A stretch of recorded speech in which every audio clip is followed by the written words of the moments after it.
Bismillahirrahmanirrahim. Assalamu alaikum. Welcome to the 27th lecture of the course Management, Organizational Policies and Practices. Let's have a recap of lecture 26, wherein we had an overview about what is organizational culture, how it is developed, how it is defined, and what are the different common characteristics of different organizations' cultures. Right, so every organization has its own culture, and the culture also forms the identity of that organization. And based on that culture, the organizations, they can be distinguished. For example, some organizations, they are very much they are production oriented. Some organizations are employee oriented. Some are innovative organizations who promote risk taking, and some are very stable organizations. Right. Then we discussed the different functional and dysfunctional effects of organizational culture on the people and the organization. What are the different benefits that the organizational culture has or can have for the organization in ways that it gives direction for for a uniform employee behavior, and it sets limits and boundaries on the individuals to behave in certain ways and not behave in certain ways. So it informs the employees on what are the sanctioned behaviors and what are the desired behaviors. Then it also defines boundaries between one organization and the other organizations, right? And a strong culture also is reported to increase the employee commitment, employee productivity, employee satisfaction, because when the culture is strong, we discussed that a strong culture, it comes from the strong signals from the organization.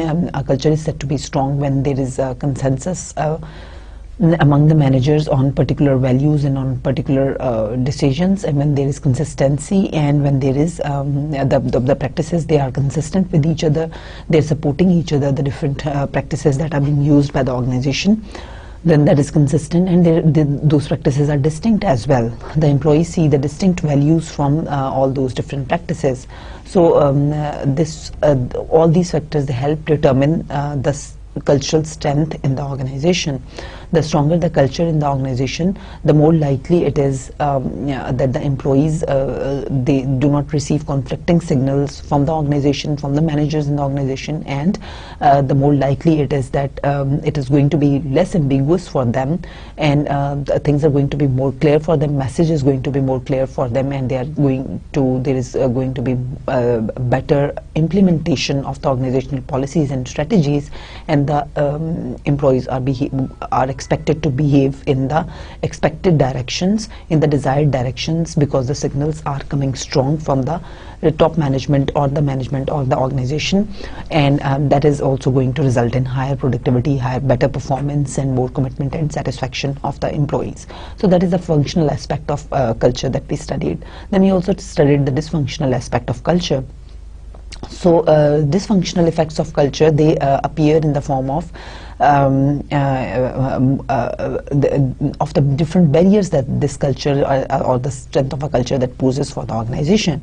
When the culture is strong and is really predominant in the organization, it has a number of barriers to offer for the organization and the employees, such as for the managers themselves. They are more resistant to bring the change in the organization because of the resistance that they expect from the culture of the organization, the already set and defined values and the norms and the systems and the routines of the people and the organization from a long period of time that have been established. It is difficult for the managers to challenge them and to change them, so that it itself poses a barrier for the managers. So that is the first resistance, and that is the first dysfunctional aspect of the culture.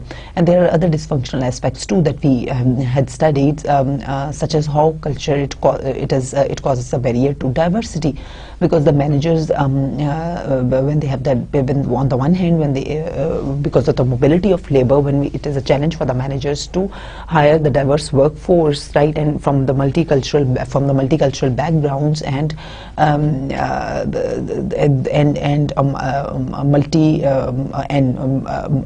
very diverse demographics. those people, they pose an opportunity for the organization, but as well as they are a challenge for the organization as well. They are the opportunity because they these people can bring in new and different ideas, but they are a challenge because of the cultural barriers, right? And because of the set norms and the established procedures and ways of doing things in the organization, or because of the set organizational culture, the culture of some of these people of different backgrounds and varied cultures, they may not match with them, and as a result there might be a disparity in what is expected behavior from those people, and they to stay in the organization they might have to change their behaviors, they might have to change their ways, their attitudes, and as a result they may lose what was their strength on account of diversity, and the organization may not reap the benefits of diversity. So, right, so that is one of the dysfunctional aspect of culture. Then we also discussed that the culture is a barrier, or it can be a barrier towards this core competencies and towards the sustaining the competitive advantage based on core competencies, because of this this inherent inertia in the organization, which is coming from the organizational culture, the structural inertia that it initiates within the organization. As a result of that, the organization is not able to continuously adapt itself with the same pace as that it is required from the external environment, and as a result it may fall in strategic drift because of the core competencies converting into core rigidities for the organization. So there were a few aspects of the organizational culture that we considered that are dysfunctional. Then we also saw the different factors that create and sustain an organization's culture. We saw that how it is formed, right? And we discussed that it starts off, the process of the formation of organizational culture, it starts off with the founder member's assumptions and his beliefs and his ideas and what he wants and what he thinks of the organization, how he wants the organization to become. So according to his desires and his aspirations, and keeping in mind his assumptions, he starts the whole process and of hiring the employees, and that process, the selection of the employees that begins, and then the employees are socialized in the ways that promote the aspirations of the founders of the organization, right? And so the commitment of the management or the top management, the behaviors of the top management, how they serve as role models, what they do, the different stories and the symbols that they use in the organization. So all these aspects, they further promote or they further are the determinants of how the organizational culture is formed, right? So it is basically formed and promoted through these factors, and through the selection, the organizations, they can make sure that they hire the right persons whose values are compatible with the values of the organization. And in reference to this, we had studied a concept of person-organization fit and the person-job fit. So the organization at the time of the hiring and selection of the employees, it must make sure that the person is not only his skills and his values, they are not only in line with that particular job for which he is being hired, but also he needs to be in line with his norms and value systems, should be in line with the organization's overall values and organization's overall culture. If there is a conflict between the two, then it won't be possible for the individual to stay in the organization for longer, or he ultimately might prove a wrong selection, and he might prove non-productive, and he sometimes might show very violent behaviors, or otherwise he might engage in more and more absenteeism, or he might show any behaviors that are non-productive, right? So if for example, an organization is very much innovative and risk-taking, it promotes bringing in new ideas, bringing more creative ideas in the organization, and taking more challenging and risky tasks. But the individual, on the other hand, his personality is not that aggressive, and he is basically a stable personality, and he's a kind of a type A person who only wants to achieve quantity, and he wants to achieve results in as short time as possible. So this kind of people, they are basically or he is a stable nature, he's not very open to experience. Then for this kind of individuals in an organization that promotes innovation, there appears to be a mismatch. So this kind of person, he may not be be able to perform well in that kind of organization, even if he has the technical knowledge, technical skills, and he has the abilities to do it. But because of the difference in the personality, mismatch in the personality of the individual and the requirements by the organization, there might be a mismatch between the two, and the individual, he may have to ultimately leave the organization. Or even if he does not leave the organization, it won't be good for his self-confidence, and he may be more and more dissatisfied with the organization, and his productivity and may start falling.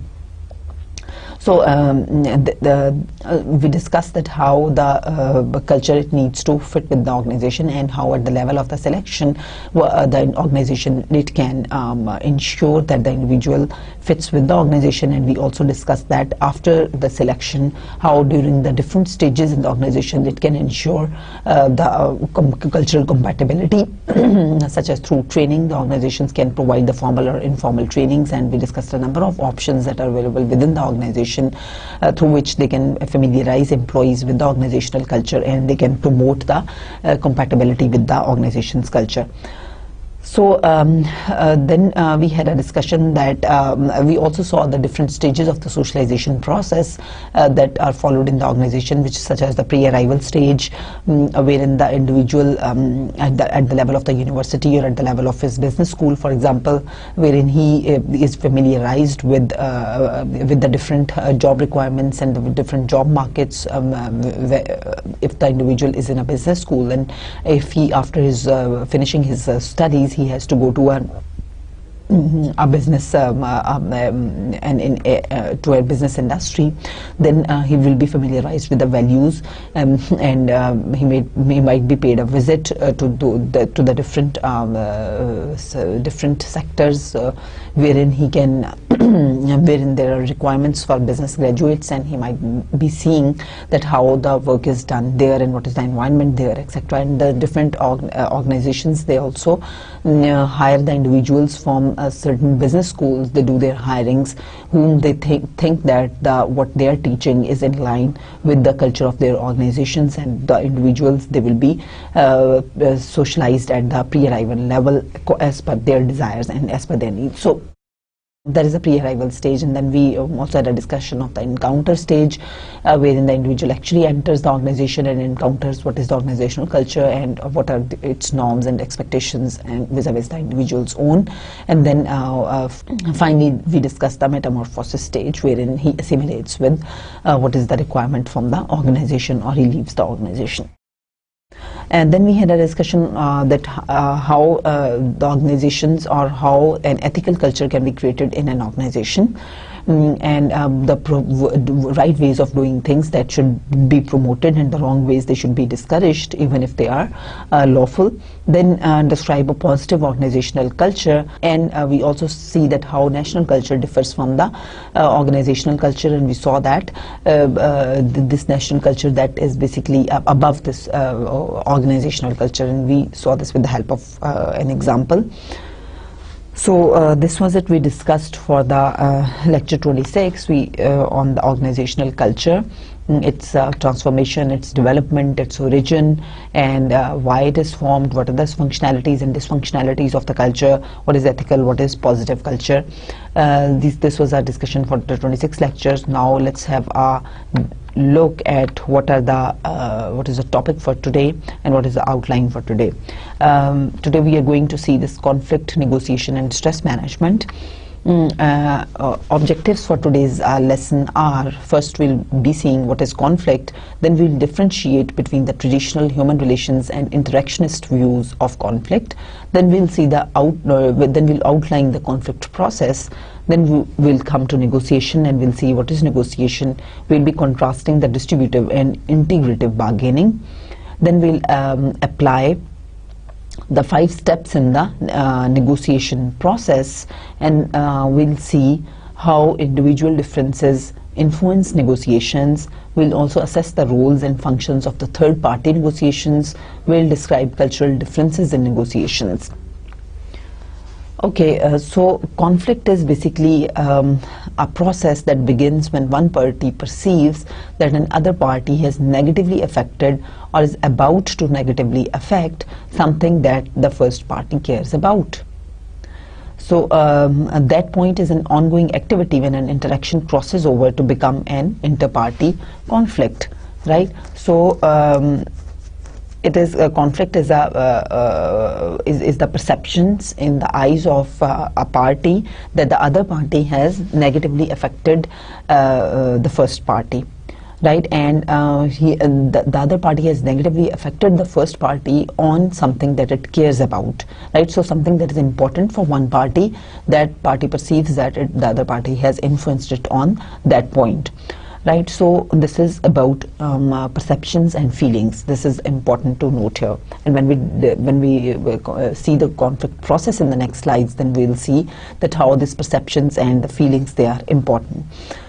Then it encompasses a wide range of conflicts that people experience in organizations, such as incompatibility of goals, differences over interpretations of facts, disagreements based on behavioral expectations, right? So the different individuals, they can have different goals. There can be incompatibility of goals, which can bring in conflict between the two members. So, for example, when the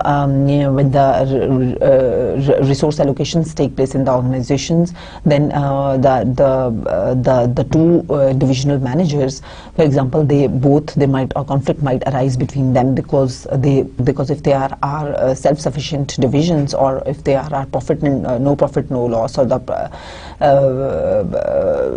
self-autonomous divisions, then in that case, those organizations, their managers, they would like to get maximum. Each manager would like to get maximum share of the resource allocations for his division, and that there the point of conflict might arise, because each manager believes that it is a zero-sum game, that the one manager is going to gain at the expense of the other manager. So if the loss in the resource allocations for one divisional manager will ultimately mean the gain in the allocations of the other manager, right? So that can be then there can be conflict. Then if of course the goals, they are not they're in conflict with each other. For example, one manager, he is promoting a certain idea or a certain mission for his own goal achievement, which he for his own personal goals, for his vested interests, if he believes that that is why he's encouraging a certain kinds of ideas or goals or mission in the organization, and the other manager, he has a different goals and vested interests in his mind, and for that he is promoting certain ideas. So then there can be conflict between them too. Then there can be differences over interpretations of facts that can lead to this conflict. For example, for one manager, a decline in sales of $10 a month, or for 1 month, that may not mean anything, right? That may not mean a loss, and because he might think that because of the change in the mission or in the orientation of the company, or because of the long-term strategy of the company, or because of the product development, the company has lost the $10 sales, and it would be able to reinstate those sales in a long term, or in a couple of months from the advertisements, or when the product is developed and when it is perceived in the eyes of the customer. And while the other person or the other manager, he may think that it is really of strategic nature, this downfall of $10 in the sales of the company, that is of strategic nature. And as a result, the conflicts, they might arise between the two parties when they are interpreting the facts differently. Similarly, we see that in the development of the visions in the organization, at the top level, where the CEO and the top managers, they get the input from the different mid-level and the higher level managers on the development of the vision. Again, there can be conflict between the two. between all the different managers on how they interpret the external factors and the environmental factors, and how they interpret their own strengths and their own weaknesses and the internal factors, and how they carry the internal assessment. So the results from the same data from the internal and the external assessments can be interpreted differently by different managers, and that can cause conflict between the managers. Then the disagreements based on behavioral expectations, that can also be there. Okay, then the transitions in conflict thought. There is the view of conflict, and the research or the data on the conflict, it gets back, or the idea on conflict, it gets back to the traditional view of conflict. And the view was that not all conflict is harmful and must be that all conflict is harmful and it must be avoided. So this view was prevalent from 1930s till 1940s. And as it indicates that according to this, in an organization, whenever a conflict arises, it is always harmful for the organization and it must be avoided, because the conflict, according to this view, resulted from the poor communication between the employees or between the managers or between any two parties. There is not good communication between them too. There is lack of openness between the parties, between the employees. They are not maybe very much participative. They are not very sharing, or they are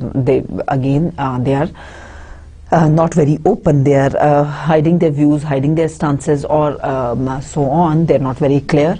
So that is why the conflict arises between the two, and the failure to respond to employee needs. So these are the different factors that result in the conflict in the organization.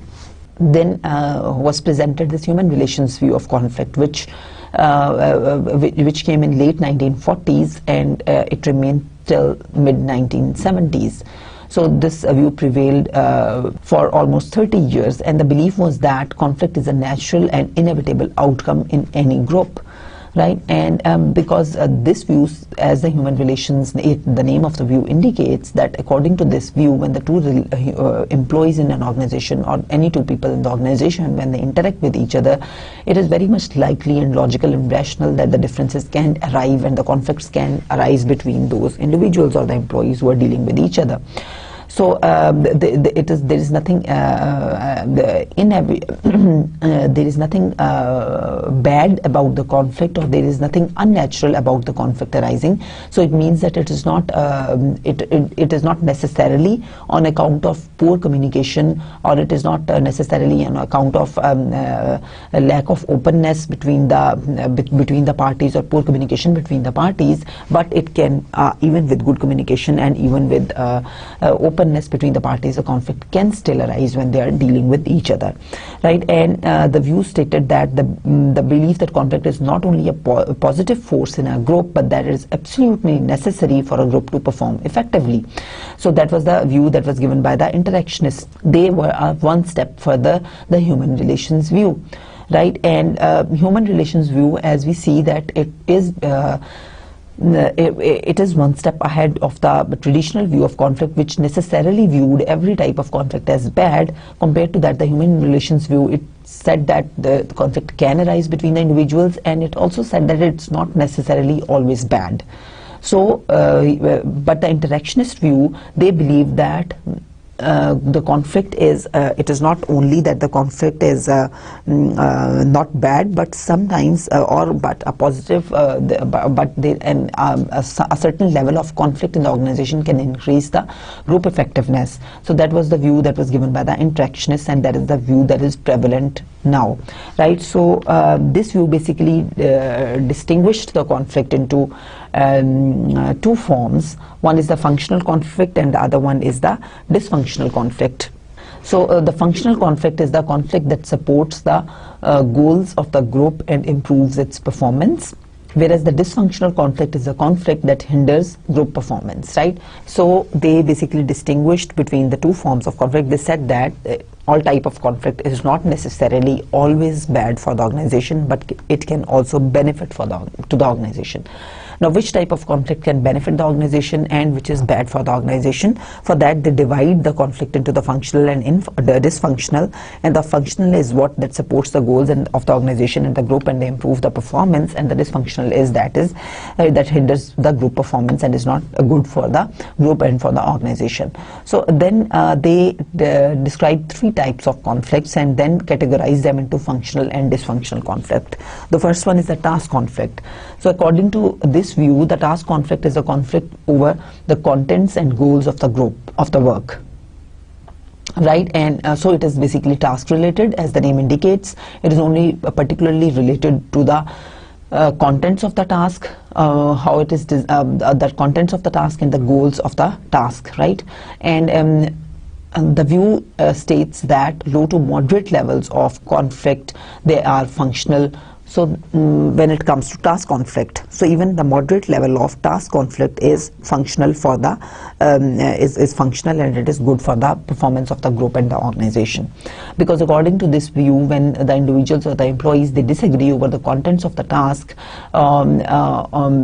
then they basically are arguing with each other. They are giving the positive and negative points of their own arguments, and as a result, the nature of the task and the contents of the task, they can be improved. Right, so because of their agreements and disagreements over certain points, and because of the debate arising between them, the functional aspect of the task can be improved, and the contents of the task, they can be improved, and as a result, the performance can be improved. Right, but not very high levels of conflict should be there. The task conflict should be there, but they should range between low and moderate. And the relationship conflict is a conflict which is based on the interpersonal relationships. That is when you get personal over the things which are not task related. Right. So as a result of those interpersonal differences, and these are the kind of differences that can arise because of the poor communication, because of lack of trust between the individuals, or because of the lack of understanding between the individuals, or between the manager, or between the manager and the subordinate, etc. So this kind of relationship conflict, that is dysfunctional in nature. So that is almost always dysfunctional. Even a low level of this type of interpersonal conflict is dangerous for the organization, and it is dysfunctional for the organization, and lowers performance, because then individuals they start getting personal with each other, and their attention and their focus on the task and on the activity itself, it reduces, and they more start indulging into this interpersonal politics and interpersonal conflicting relations, and such kind of wins and losses, right? So that is why this conflict is always dysfunctional. But in a study, it is reported that almost 16-17% of the managers, they spend their time on dealing with these relationship conflicts. So you see that how much managers' time is wasted on dealing with the relationship conflict, right, which is totally dysfunctional in nature. Then we have this process conflict, which is the conflict which over how work has to be done, what are the processes that are to be used, how the work is going to be designed, how the jobs are going to be allocated. So this is all for process, right, that how the work processes are going to be designed, how the work is going to be designed, etc. Right. So who will do what task, who will report to whom, what will be the chain of command, what will be the hierarchy in the hierarchy, who will be the managers, and to whom the employee has to report, and who will do what task after what, in what order the task will be done, and so on. So all these are the issues which are related to the process, how the work will be done. So this kind of conflict, again, the low levels of process conflict, they are functional, because when you discuss these different matters, and when you have a conflict over these different matters, but to a low level, then again chances are there that you can design the processes that are more efficient, and that are faster, and that are better, right? But if that conflict again rises to the moderate level or the high level, that is not going to work well, and that is not going to be very functional for the organization and for the group. Okay, now let's see what the conflict process, that how the conflict, the process of how this conflict starts, and what is the end to this conflict process. Stage 1 is the potential opposition or incompatibility. So when between the two parties there is lack of communication, and as a result they are not very comfortable with each other, right? And as a result there is incompatibility between the two parties, and as a result there is certain difficulties in communication, and there is misunderstanding, and there is this unnecessary noise. Then that is the stage 1 of this conflict process, where the conflict starts arising, right? So when a person who is not, for example, a subordinate who is not very happy with his manager, because whenever he goes to his manager and he's very annoyed at even every little thing and every little task, or the way he behaves is not, he does not respect the other person, or there are not good interpersonal relationships between the manager with his subordinate. He does not treat his subordinates with respect and with trust and things like that. Then it means that a subordinate and a manager, they may not be at good wavelength with each other, and as a result the misunderstandings, they start arising between the two, or there is noise between the communication of the two parties. So this kind of difficulties, they can arise because of the structure of the job, such as if there are two people in the organization, or if there are two employees in the organization, and one is the credit manager and the other one is the sales manager. Now the sales manager is responsible for doing the sales and for bringing in the accounts, maximum accounts as possible. Now if the sales are basically on credit, then of course any sales that has to be made by the sales manager, they have to be approved by the credit manager because the sales are to be made on credit, right? Now there are chances that the conflict can arise. There is a potential of conflict between the two parties, because the sales manager wants to increase the accounts, the number of customers to whom he has sold the products or the services, right? So he wants to increase that number. He wants to increase his sales because they might be tied to his commission. And on the other hand, the credit manager wants to, because responsible for the bad debts and for the accounts receivables. Therefore, he does not want to increase the accounts on bad debt. Therefore, he would be very much careful in approving those accounts, or in approving those customers or those sales. Therefore, if the sales manager, he brings in one client and the credit manager rejects that client, then there is a potential source or there is a potential for conflict between these two parties that is structured in nature, because both their tasks, they are interdependent in nature, and this interdependence, it can bring the conflict in their conflict between themselves, right? And then where there is where there is not jurisdictional clarity, or where there is ambiguity, such as that what is in your jurisdiction and what is in my jurisdiction, things are not clear and they are ambiguous, there is role ambiguity, then again there are chances of conflict. When there is member goal incompatibility that we discussed earlier, then when the goals, they are not in line with the members' goals and the organization goals, when they are not in line and you are asked to do certain things, or you are supposed to do certain things, then there can be conflict between those. Then the leadership styles, they can also be a source of conflict or not, whether you are participative leader, or what kind of leader you are, your autocratic leader, and the styles or the behaviors of the individuals or the subordinates, then what do they expect, as we studied in detail in the leadership models, that how in different cultures, for example, in some organizations they are basically very much supportive of this participative leadership styles, but if the manager does not use that style of leadership, then the employees, there are chances that the conflict can arise between them. Then the reward systems, that can also bring in this potential opposition between the two members, or that can be bring in incompatibility in the communication, because as I explained, gave you the example earlier, that if I believe that the increment that my colleague is getting, there is either he can get an increment or I can get an increment, right? So of course then there is a potential for conflict between the two of us. But when on the other hand, I believe, or I feel that the pool, the money pool from which the increments are to be given, if it can be increased, and thus both of us can get the increment, then there won't be any potential of conflict between the two of us. right? So again, if the degree to which the groups are interdependent, the chances of conflict are higher, right? If there is no interdependence between the groups, then the chances are that there won't be much conflict between the groups. Then a number of personal variables, they can also be responsible for bringing in this conflict, such as the different individual value systems. My value system might be different from my manager's value system, and there are chances what he thinks ethical or right, I do not think ethical or right, or I cannot justify that, and vice versa. Then the different personality types, there's some personalities, some individuals are more prone to conflict and compared to some other individuals. So for example, the individuals who are high on agreeableness, they tend to be less in conflict, or the individuals who are very extroverts, they also tend to be less in conflict because they are very sociable. And the highly agreeable individuals, they are basically more concerned about what others think and what others say compared to their own selves, right?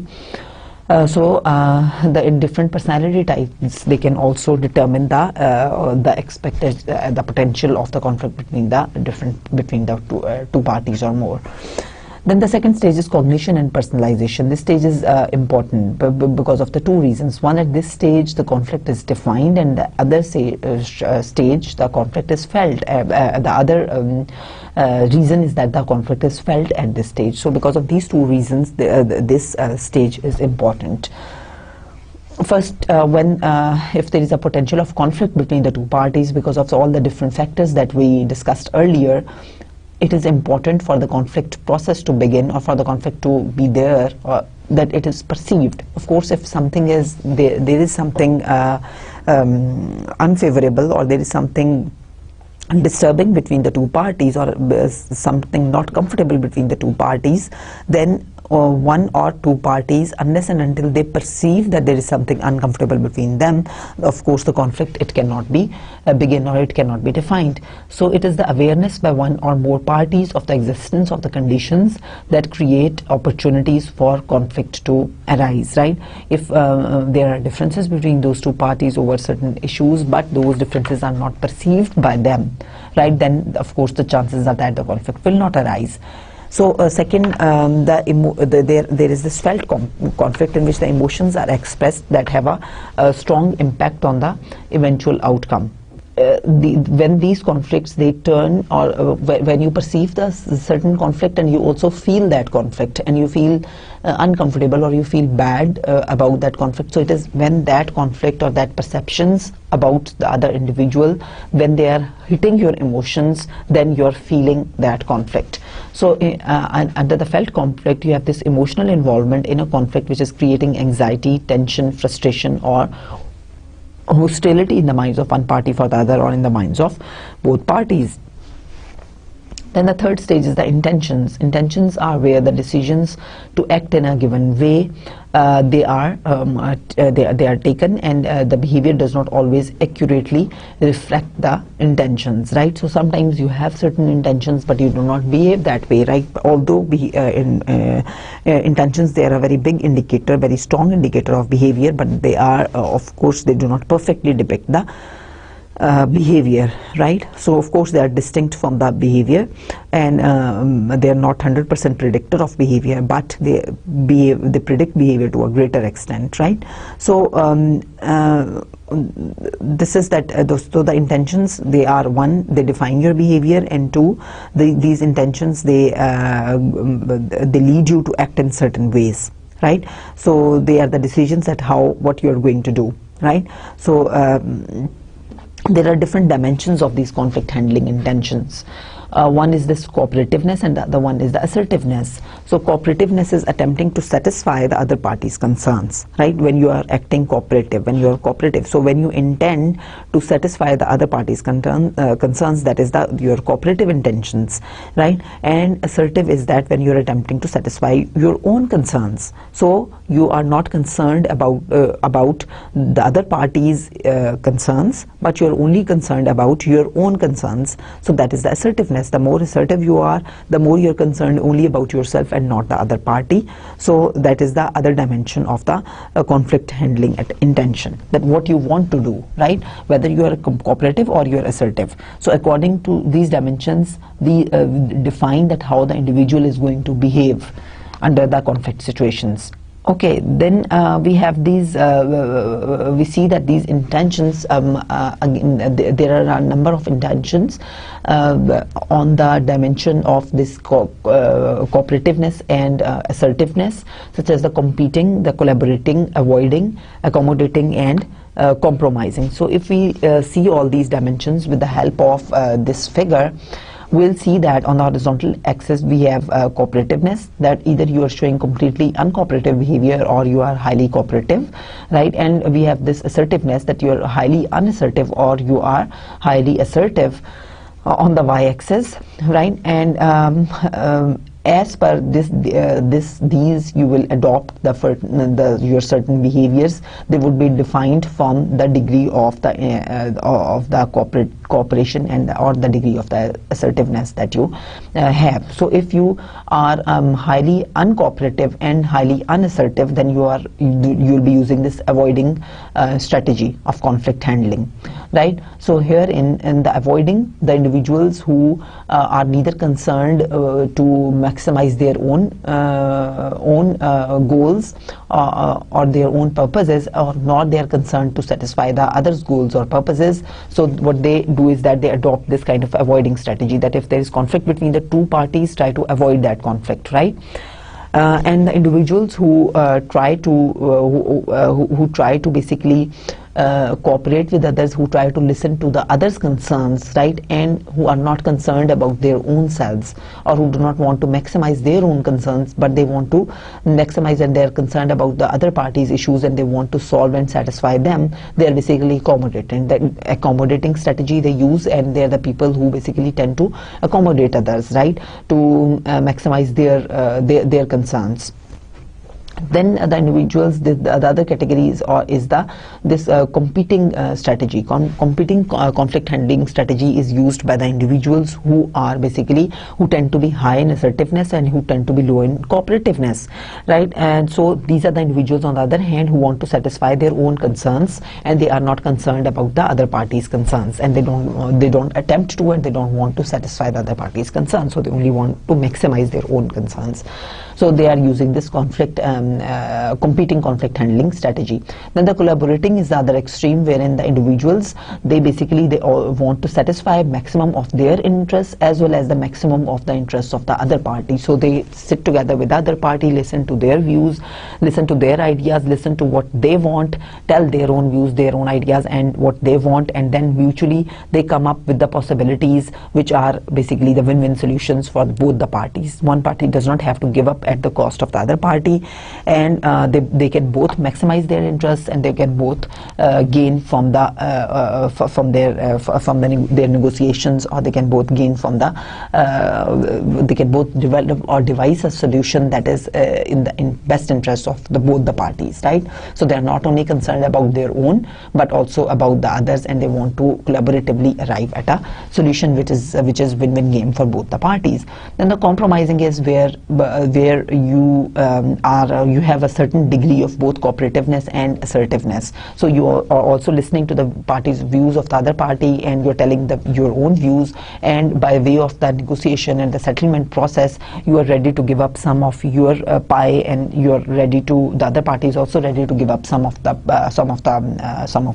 share of its pie, and as a result you arrive at a compromised solution, which is mutually compromised, right? Okay, then conflict management is basically the use of the resolution and stimulation techniques to achieve the desired level of conflict.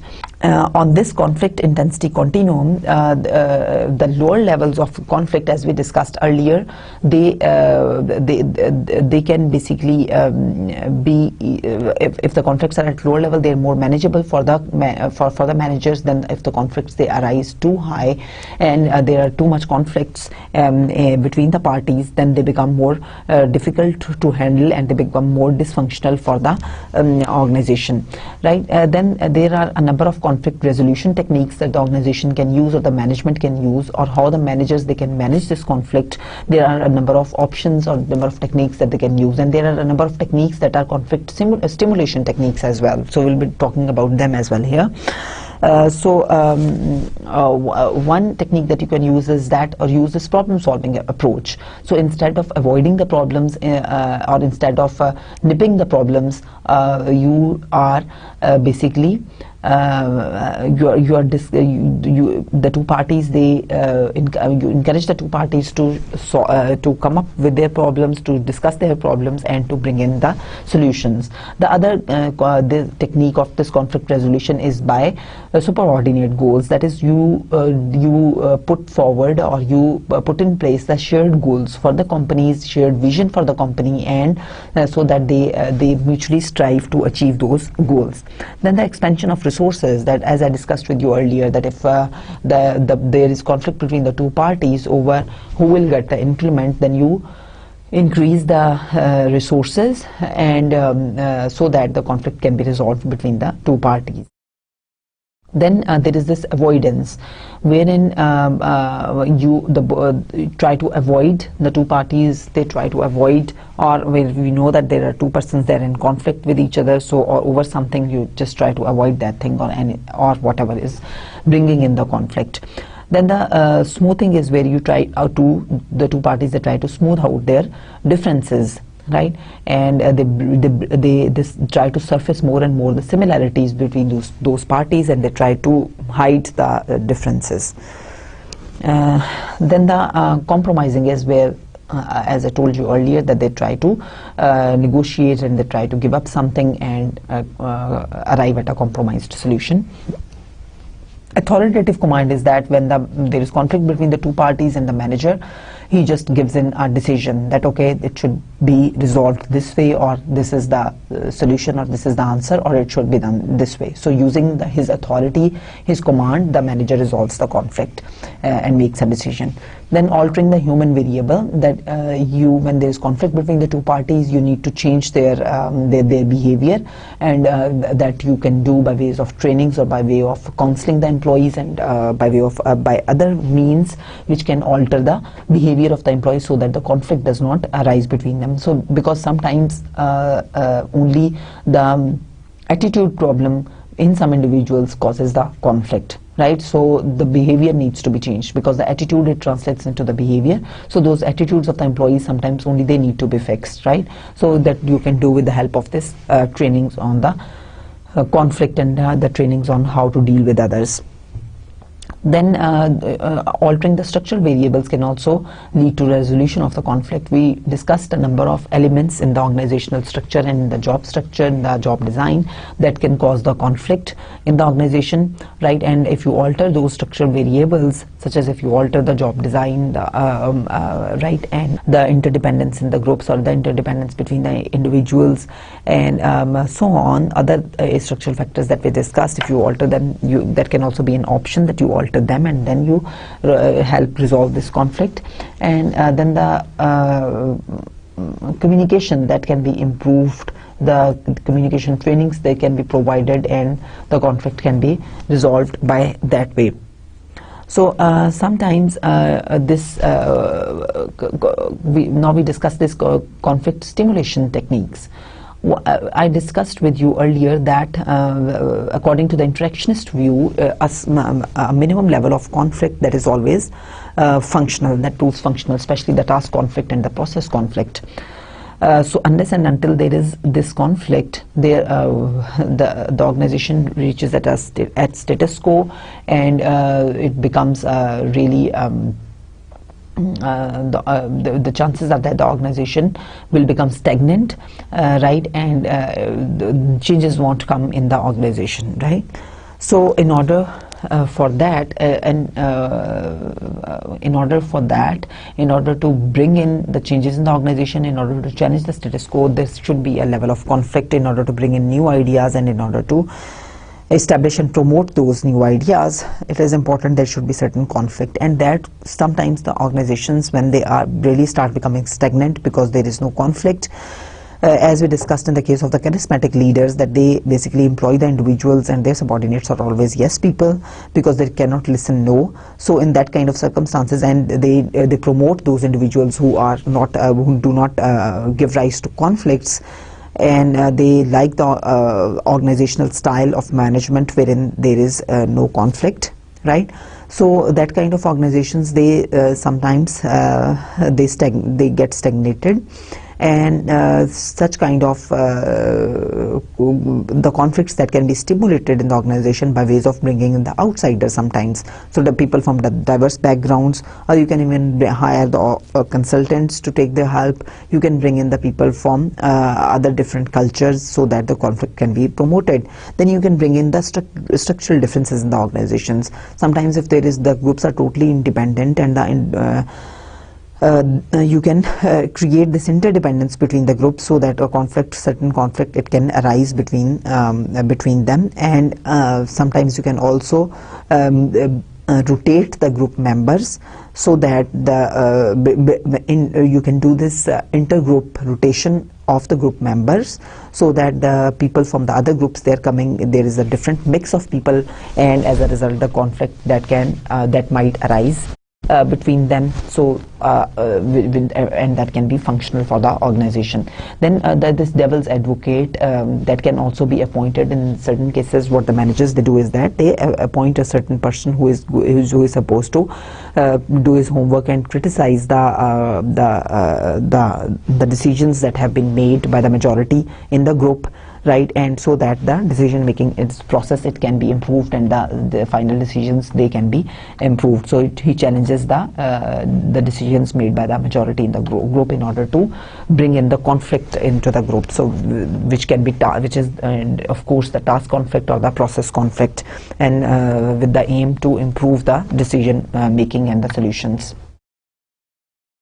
So when the conflict is functional, we discussed that it leads to increased group performance, improved quality of decisions, stimulation of creativity and innovation. It encourages interest and curiosity, provision of a medium for problem solving, and it creates an environment for self-evaluation and change. But when the conflict is dysfunctional, it leads to the development of discontent. It reduces group effectiveness, retarded communication, reduced group cohesiveness, and infighting among group members overcomes group goals. So of course, a very high level of conflict, it is going to lead to the lack of cohesiveness and lack of trust between the group members, especially when it is the relational conflict, right? And even the other types of conflicts, the task or the other conflict, when they are at very high levels, the process conflict between the individuals, again they're going to lose trust on each other, and there is not going to be that much group cohesiveness, which is very important for the smooth functioning of the group, right? And as we discussed earlier, that sometimes we need to create this functional conflict in the organizations, which we can by reward dissent and punishing the conflict avoiders, right? So the people who are the devil's advocates, we need to reward them, and the people who are who are the avoiders of the conflict, which should be they should be punished in order to create a certain level of conflict, right? Then the negotiation, we discussed this negotiation process also partly under our collective bargaining agreement, that how it happens and what are the negotiating parties. So let's have a brief discussion on this with respect to the two approaches to this negotiation, which is the distributive bargaining and the integrative bargaining.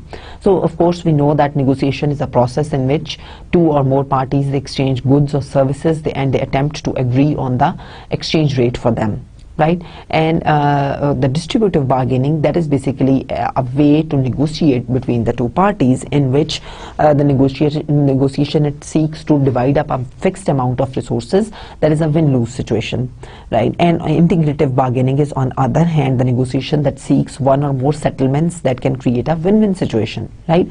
So these are two different forms of bargaining. And under the distributive bargaining, the both parties, they are working under the assumptions that one party will gain on the expense of the other party, or one party will lose if the other party wins. So it is a win-lose situation, and in that kind of situation, this distributive bargaining takes. For example, the bargaining that is between a prospective candidate and the interviewer, right? And in that meeting, the candidate, he knows that if the more and more salary he gets, that is to the expense of his employer, his potential employer, and the potential employer also knows that the more and more salary that candidate gets, he will be the employer, it will be more and more costly for the employer, right?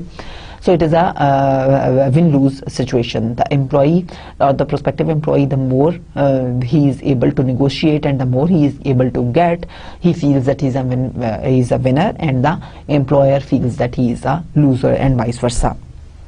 Right. So under the two, if we make a comparison, but on the other hand, under the integrative bargaining situation, what happens is that you are trying to, there is not this win-lose situation between the two parties. The two parties enter into the negotiations with each other, and they try to, they feel that a win-win situation, a number of alternatives they can be devised, and or they can be come up with, so that the both parties they can gain. So for example, if I give you a simple example, a household example, that there is one orange and there are two sisters, and they both want to have that orange, and the orange is one.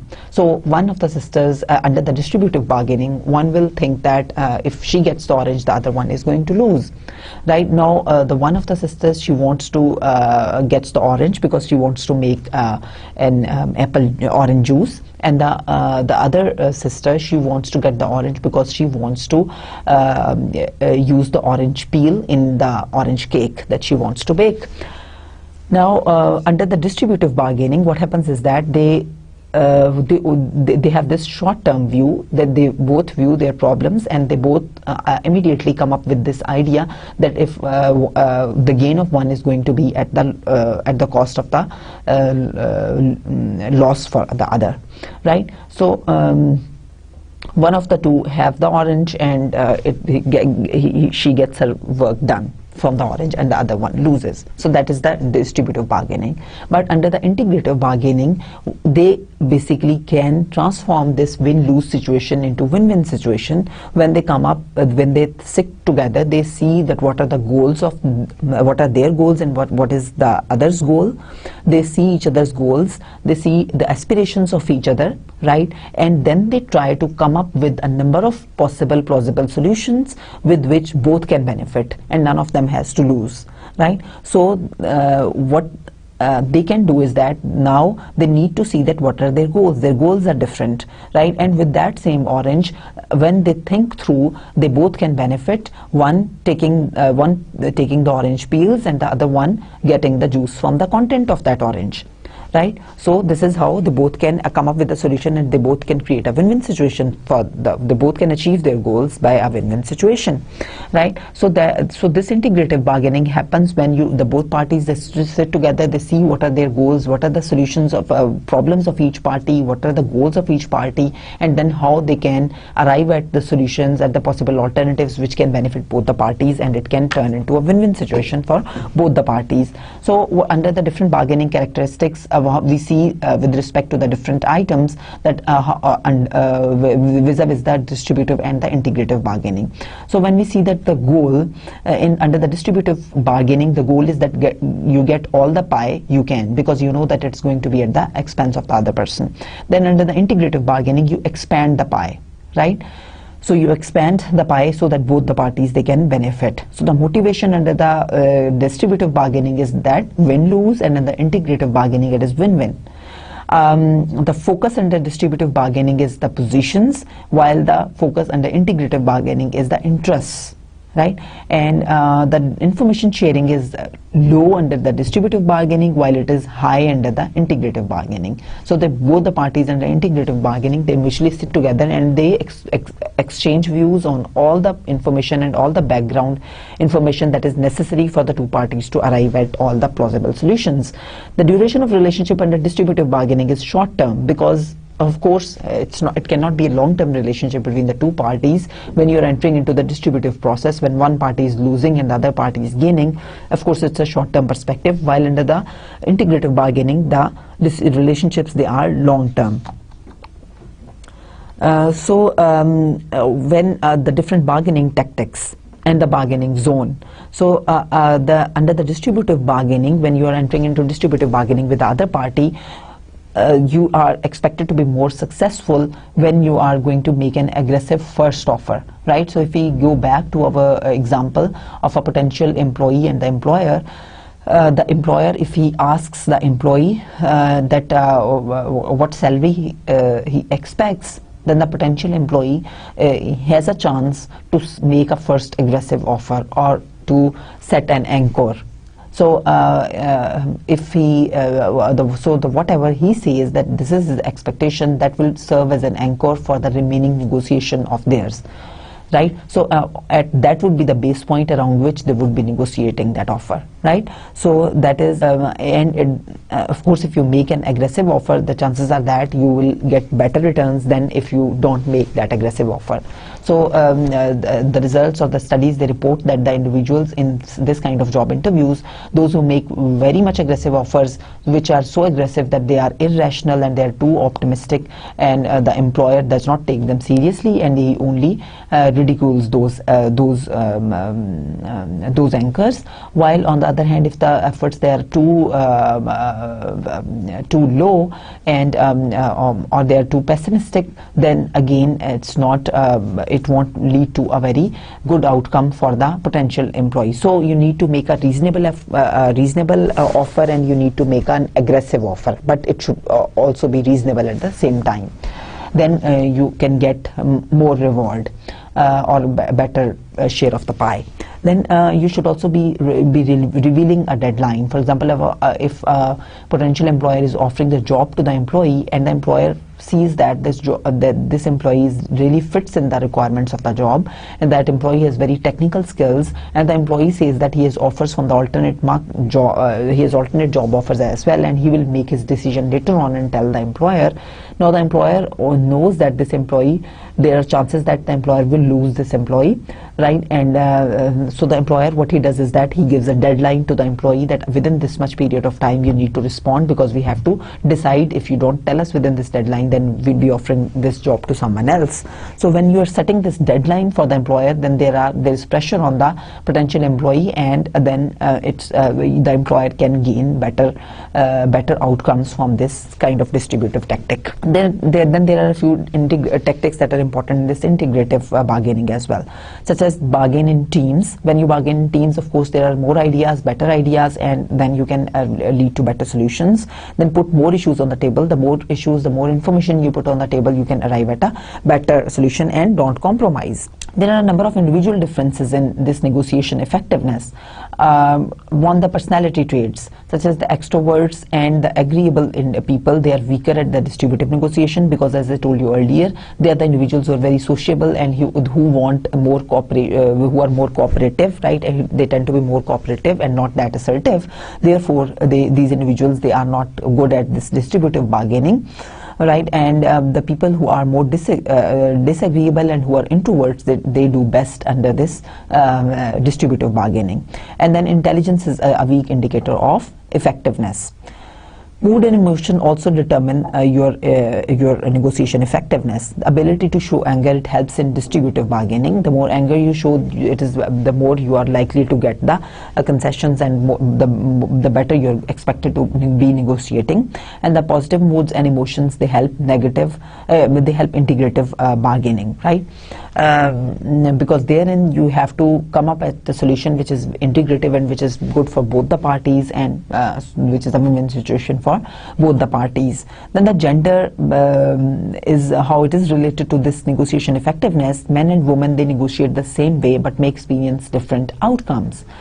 So because there is also a perception that the women, they may not be very good negotiators, or the women, they might be negotiate differently than men, but it has been reported that they negotiate the same way. Women and men, they take on gender stereotypes in negotiations, that is tender and tough. Women are reported more to be tender in the negotiations, and the men are reported to be tough in these negotiations, and women are less likely to negotiate compared to men. Then we have a discussion on these third-party roles when the negotiations are not successful. What is the role of the mediator? That how he facilitates this negotiation process, right? By persuasion, by reasoning, and by suggestions for alternatives. But he's only suggesting. Then we have this arbitrator, who is a third party to a negotiation, who has authority to dictate an agreement, right? And of course, he can arrive at he can make a decision on behalf of both the parties. And then we have this conciliator, who is a trusted third third party who provides an informal communication link between the negotiator and the opponent, and we have this consultant who is an impartial third party skilled in conflict management who attempts to facilitate creative problem solving through communication and analysis. So the consultant, he can provide his feedback or to the manager that how they need to handle the process or how they need to handle the solution and the conflict process, right?